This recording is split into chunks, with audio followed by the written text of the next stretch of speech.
Perceraian pasangan pelakon kerjasama dalam prosiding perceraian mereka yang sedang berlangsung di Mahkamah cerai terhadap Lin bercerai talak satu di hadapan hakim. Tajuk berita tular, media sosial kecoh, netizen mengeluarkan andaian peribadi seolah-olah pakar rumah tangga. Pasangan yang dulunya menjadi idola kini diambang perpisahan. Kita memerhati tragedi di sebalik glamour dan mula tertanya-tanya mengapa. Namun, isu ini jauh lebih besar daripada sekadar cerita selebriti. Statistik nasional menunjukkan satu hakikat yang amat membimbangkan. Kadar penceraian di Malaysia dilihat semakin mencanak naik. Institusi keluarga yang merupakan batu asas kepada masyarakat, negara dan agama kini semakin goyah. Mengapa kita sebagai umat yang mengaku berpegang pada ajaran Islam semakin gagal dalam menjaga amanah perkahwinan ini? Adakah kerana kita sudah lupa tanggungjawab sebenar?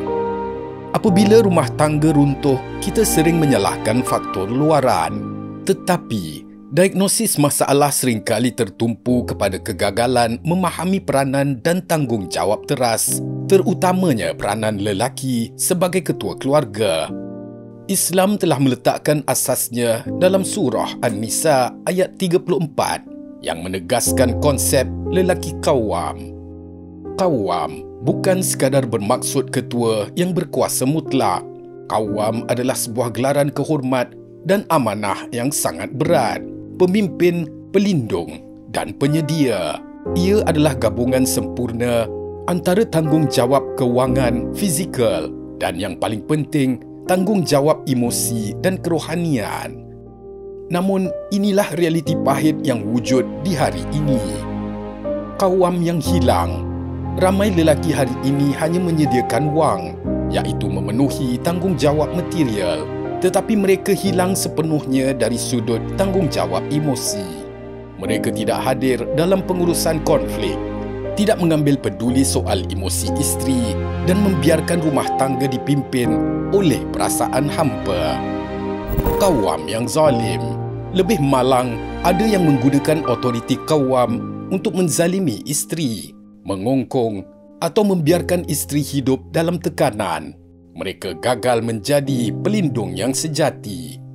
Kegagalan memahami maksud qawwam secara menyeluruh inilah yang membawa kepada tekanan yang berlarutan, komunikasi terputus dan akhirnya memecahkan institusi keluarga.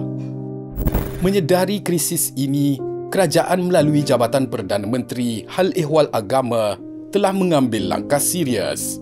Mereka sedar bahawa kita tidak boleh hanya menuding jari, tetapi perlu bertindak dengan segera. Solusi pertama, inisiatif lelaki qawwam. Program ini difokuskan untuk melatih dan memperkasakan suami, bukan dengan ancaman undang-undang, tetapi dengan menyiapkan para suami dengan ilmu dan kesedaran. Ia bertujuan melahirkan suami yang benar-benar memahami dimensi kerohanian, emosi dan kewangan dalam konsep qawwam. Solusi kedua, revolusi kursus kahwin JAKIM. Kursus pra dan pasca perkahwinan tidak lagi bersifat checklist semata-mata. Modul baru ini telah ditambah baik untuk lebih menekankan kemahiran hidup sebenar, pengurusan kewangan, pengurusan konflik dan kemahiran komunikasi yang berkesan. Ia adalah benteng pertama untuk membina kesedaran sebelum mengikat janji. Dia kata kat sini, dalam tempoh iddah, adakah dibenarkan untuk duduk dalam satu rumah?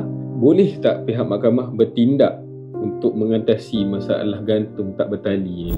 Berkaitan dengan hak untuk tempat tinggal dalam tempoh iddah selepas daripada perceraian, yang tu kita akan tengok minggu depan. Sebab itu di bawah seksyen 71. Okey, seksyen 71 yang kita tak sempat untuk bincang pada malam ini, kita akan bawa pada minggu depan dan kita akan tengok keadaan di mana. Sebab asal apa yang berlaku rumah milik suami, isteri duduk di situ. Pemahaman dia kata bila mana berlaku saja perceraian, isteri tu yang kena keluar daripada rumah. Sebab rumah tu rumah suami. Sedangkan mereka ni memang itu rumah yang isteri tu duduk daripada mula kahwin, okey, sampai dah dapat anak, dia duduk rumah tersebut. Jadi insya-Allah Azan, pada minggu depan kita akan tengok session 71, siapakah yang berhak untuk tinggal di rumah kelamin tersebut selepas berlakunya perceraian. Undang-undang, program dan kursus ini hanyalah kaedah untuk membantu. Kunci utama tetap kembali kepada tanggungjawab pribadi, kembali kepada amanah Allah Subhanahu Wa Taala dan janji yang diikat semasa akad nikah. Setiap perkahwinan adalah unik. Cabaran dan dinamiknya adalah sangat peribadi. Ada perkahwinan yang gagal kerana faktor kawam yang lemah. Ada juga yang gagal kerana tekanan luar dan ada yang gagal kerana faktor yang tidak dapat dilihat oleh mata kasar. Kita perlu faham, penceraian adalah proses berat dari sudut emosi dan ia adalah keputusan muktamad antara dua pihak yang telah berusaha. Justru, masyarakat awam wajib untuk menghormati sepenuhnya keputusan pasangan tersebut. Kita tidak berada dalam kasut mereka. Langkah-langkah pencegahan seperti ILQ dan penambahbaikan modul oleh JAKIM adalah usaha murni untuk membantu institusi keluarga menghadapi cabaran zaman moden yang serba mencabar ini. Justru marilah kita semua, suami isteri, menjadikan perkahwinan sebagai medan ibadah di mana kawam dan isteri bersama-sama membina keluarga yang bahagia dan bertakwa. Terima kasih kerana menonton. Terus sokong kami dengan menekan subscribe dan aktifkan loceng notifikasi. Bersama kita perkasakan kebenaran.